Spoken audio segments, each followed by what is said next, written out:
play and call it work.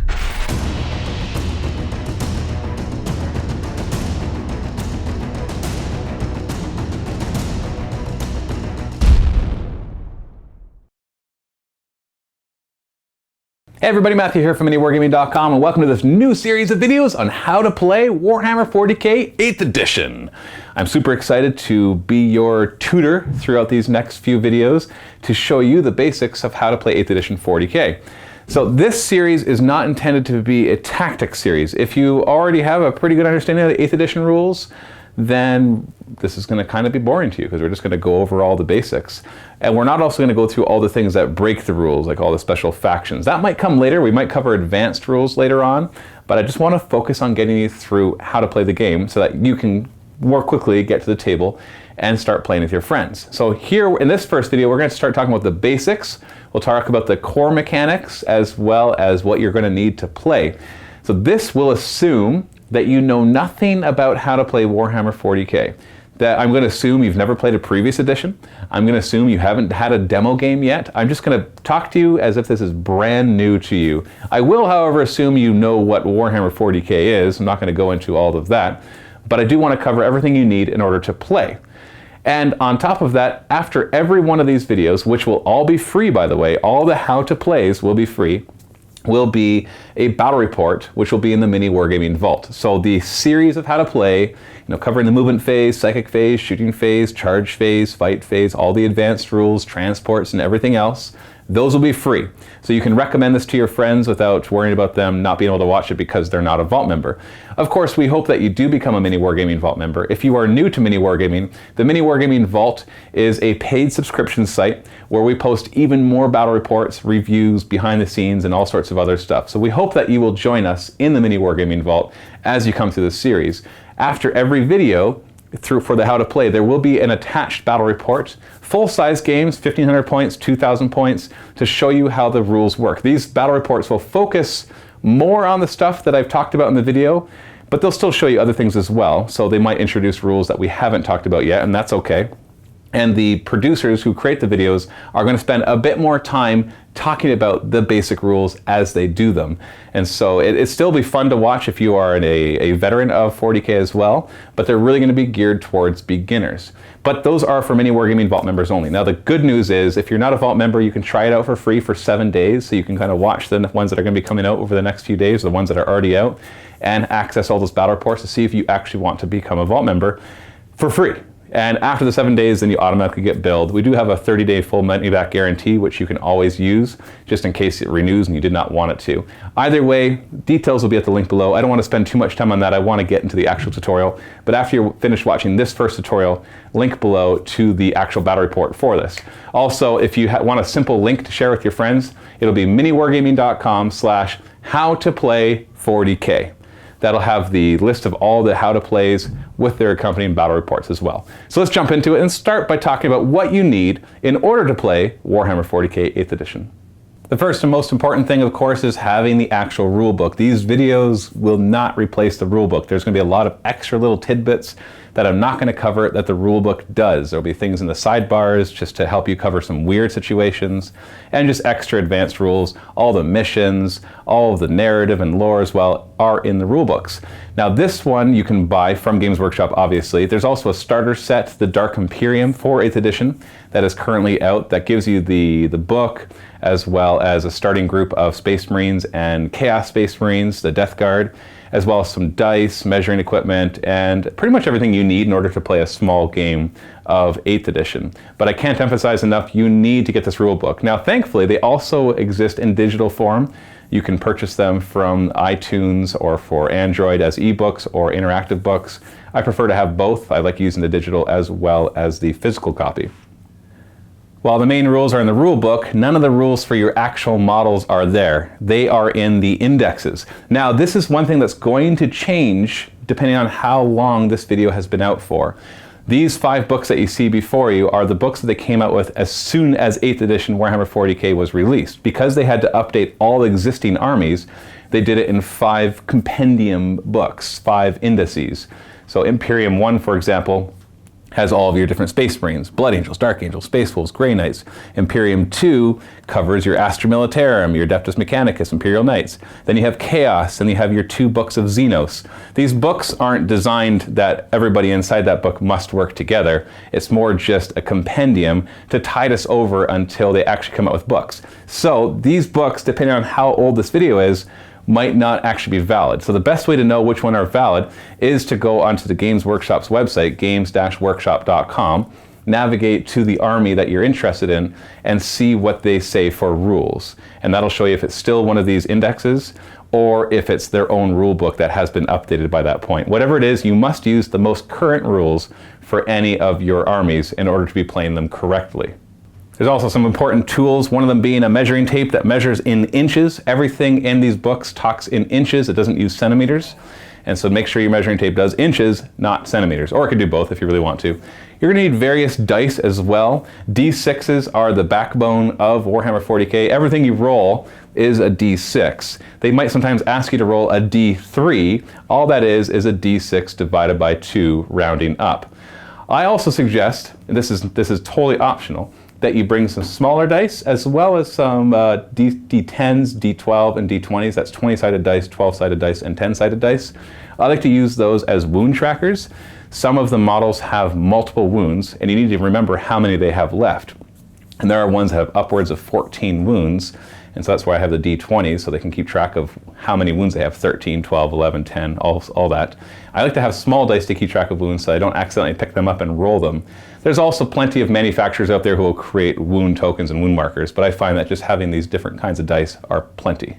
Don't be too daunted by the size of this book. A lot of it, up until where I put my bookmark, is actually just the lore of the Warhammer 40k universe. So it's great reading to get you more into the narrative of how it works. And then the rules actually start at around page 170. And it goes through the 3 different ways that you can actually play the game. You have open play, you have narrative play, and you have match play. If you're new to the game, stick to open play. Basically all it means is things are a little less strict for how you compose your armies and for how those armies work. And then narrative play is you want to actually recreate a battle or do something that's much more narrative. Match play is where you get into more competitive. It doesn't mean that if you're playing match play that you're both just trying hardcore to win all the time. It just means there's a bit more restrictions on how you build your armies as well as how those armies will work in the actual game. And the book also goes over how to build your armies, obviously, like battle-forged armies versus not battle-forged.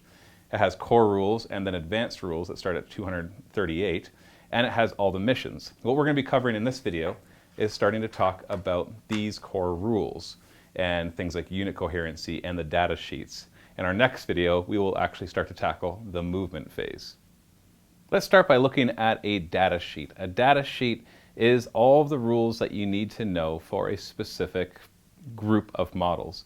We're going to start by looking at the Astra Militarum Infantry Squad. This is basically just a group of regular humans and just a little bit of armor. So they have very simple stats. You'll notice that with all of these, they have these same columns. They start with movement, weapon skill, ballistic skill, strength, toughness, wounds, attacks, leadership, and saves. Now the main book goes over these and what they do, but to give you a small amount of information about it, I don't want to overwhelm too much.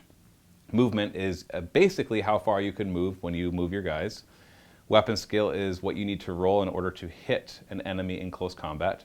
Ballistic skill is what you need to roll to hit an enemy when you're shooting at them. Strength determines the strength of your close combat attacks. Toughness is your resilience to resist being wounded. Your wounds is how many times you have to be wounded before you're dead. A lot of regular guys in infantry will just be 1 wound, but there's plenty of multi-wound, larger things, bikes, or you're just stronger infantry, or monsters, or vehicles. Attacks is how many dice you get to roll in the close combat phase, or in the fight phase. And then leadership is your dedication to stay in the battle. And often your guys will be running away if they've taken too many casualties, and leadership will determine how many guys actually run away. Lastly, we have a save. This is your armor, and it determines what you get to roll in order to avoid being wounded. So basically somebody will try to hit you, and then they'll try to wound you if they hit you, and if they wound you, then you get to roll your armor save. Now there are modifiers to all of these things, so that's just the basics of how it works. You then have the options for the unit. It tells you what you can bring, and sometimes it says you can bring 5 more guys or 10 more guys. And then down here we have all the different weapons. Now this might not actually include all of the weapons that your squad can take. This is more just the basic ones that they can take. All the other weapons will be at the back of the book. And then here are the actual options of what you're allowed to do. The abilities, so special abilities, and then keywords. Now keywords are very important. We're not going to go over them too much right now, but essentially you use the keywords to determine whether or not you will be the target of a special effect, or whether you are allowed to be taken in the same army. So you'll see, for example, Voxcaster says if a friendly officer, so you'll notice that the officer is printed in bold that way. That means it's referring to a keyword. So if there's somebody else nearby that has the keyword officer, then that would be a friendly officer. And so things like that are what the keywords are used for. And the other things to pay attention to are these two things up here. We have a symbol, and you have to get used to what these symbols mean. There's a few of them. This one means a troop choice. You'll find that with Battleforged armies that you need to bring a certain number of headquarters or HQ choices, a certain number of troops, and then you have some options for some elite, some fast, some heavy, flyers, fortifications, transports, lords of war. There's a lot of different types. Troop is your basic that you'll be seeing the most in the game, as they're your core of each of your armies. Beside it you see 3 power. There's 2 ways to play the game. You can either build your army with power ratings or you can build them with points. The simpler and definitely suggested way to start for your first few games is to use power. What that means is you both agree to a number of power for your army. Let's say we're playing 50 power. Then you just bring a number of guys until you've brought that many. So for example, to bring 1 squad, which contains 1 sergeant and 9 guardsmen, is 3 power. And when you're playing the power system, any of the options you take, you can just take for free. You don't have to pay any more points for them. If you want to play points instead, which is definitely going to give you a more competitive experience, a more balanced experience, I want to say, although power can be balanced in its own way as well, then the back of these books have all the points costs. So you have to then start to calculate each guy has a points cost, each weapon has a points cost. It takes a lot longer to build an army using points, although it allows you to really balance things a lot more. But for your first games, definitely play power, and definitely play open play, where you don't have to worry about how many troops you bring or how many elite you bring. You just kind of say, hey, let's play 25 power, and you bring a number of guys that equal that, and I will bring a number of guys that equal that as well. You will find that most of your armies are composed of units. Now, models move and fight together as units. For example, these 10 guys right here are 1 unit. There's actually only 9 models, but we have 2 on 1. But this does count as 9 different models. Now, units fight together. They have to stay together in something called unit coherency. At no point during their turn are they allowed to not be in unit coherency, unless one of them is moving. For example, if these guys are moving, then this guy will move, and he will be out of coherency, and then the other guys will move, and then they'll become in coherency. So basically, whenever you finish a move, you must finish in unit coherency. It's very important. Now, what is unit coherency? It basically means that every model is within 2 inches horizontally or 6 inches vertically of another model from this group, and it has to form one continuous chain. So for example, we can see right here that these 2 models are within 2 inches of each other. And this guy up here, he's not within 2 inches, but if we look vertically, he is definitely within 6 inches, and then we have to check horizontally. So from there to that guy right there, that's only about an inch and a half. So he's within 2 inches horizontally and 6 inches vertically, so he is in coherency. What you couldn't do is maybe break these guys up like so, or I'm like, well, everybody's within 2 inches of another model, or 6 inches, but the problem is we don't have one continued chain. So there's a break right here. That means this unit is out of coherency. So the next time I move, I'd have to move them in such a way that they become in coherency, which is incredibly important that you do. This goes for any types of moves, whether you're moving, advancing, charging, anything. Whether it's compulsory moves, non-compulsory moves, you stay in coherency the whole time. Measuring distances is a very core mechanic to how you play this game, and you need to get this down right away, otherwise it can cause problems. So the question often is, what is the distance between 2 models? Well, the easy answer is, it is the closest point between their 2 bases. So ignore the model right now, just look at the base. If I want to know how close this model is to this model, all I do is I measure the closest point. So that would be a little bit more than 5 inches, as you can see here. If I want to know how far a unit is away from another unit, then we measure from the 2 closest models. So if I want to know how far this unit is from this unit, then I would still measure between these two guys. I wouldn't check him to him to see how far this unit is away. Sometimes it's important to know how far a unit is away. Other times it's more important to know how far a model is away, and it'll specify in the rules which is which. For example, this Commissar has a special rule that helps with morale for nearby friendly units within 6 inches of him. Now, even though this infantry back there is more than 6 inches away, he will benefit from it as well because his unit is within 6 inches of the Commissar. If you have a model that does not have a base, like most vehicles, then you actually just measure to the nearest point in the hull. Now, sometimes it's not very obvious, like, do these spikes count as part of the hull, or do we ignore them because they're just little extra bits? The answer to that is you and your opponent have to agree beforehand, because if they are part of it, it will affect where he places his guy as well. So as long as you are consistent, then there won't be any problem with that. The last thing I want to cover in this tutorial is the battle round. Now, you'll often hear something called a battle round, and you'll also hear a game turn or a player turn. A player turn is just when you get to do everything for your guys, and once you're done, then the other player does his turn, and 2 player turns is a battle round. This is very important that you get the distinction between a player turn and a battle round, because some rules will say at the beginning of the player turn, or some others might be like at the end of the battle round, and that will change when they actually activate. Every battle round has 2 player turns, and each player goes through 6 different phases, and they do all of their phases before the other player goes. The first phase is the movement phase, where you move all your models except for charging. The second is the psychic phase. If you have psychers, which some armies don't, or maybe you just didn't bring any, you get to use their psychic abilities. There's the shooting phase that follows, where then all of your guys can shoot if they have weapons and they are in range of some enemies to fire at. You then have the charge phase. This is where you actually roll and you move your guys in to get into close combat with your enemy. They have a chance to defend themselves as well. It's something called Overwatch, where they get to shoot at your guys as they come in. After all the charges are done, you have the fight phase. And both players actually get to play in this one. Anybody who's in close combat gets to actually fight. The order that it happens in we'll cover when we get to the charge and fight phase tutorials. Lastly, you have the morale phase. Essentially, every unit that's taken casualties has to pass a morale check or lose more guys. More of their guys will just run off the table. And that is accumulation of everything that you lost. If you lost some guys in the psychic phase and then more in the shooting and a few more in the fight phase, you add those all together and you do your morale check for that unit. And so once a player's turn has ended, the other player goes, and once his turn is ended, that is the end of a battle round and a new round starts. Most games are fought in between 5 to 7 battle rounds, although the pace of the game is so fast that you'll often find that within 3 or 4 battle rounds, you will already know the outcome of who is going to win. That's all for today's tutorial. I don't want to overwhelm you too much, so we're just going to stop right there. That's the core rules of what you need, how units are in coherency, how you measure distances, and things like that.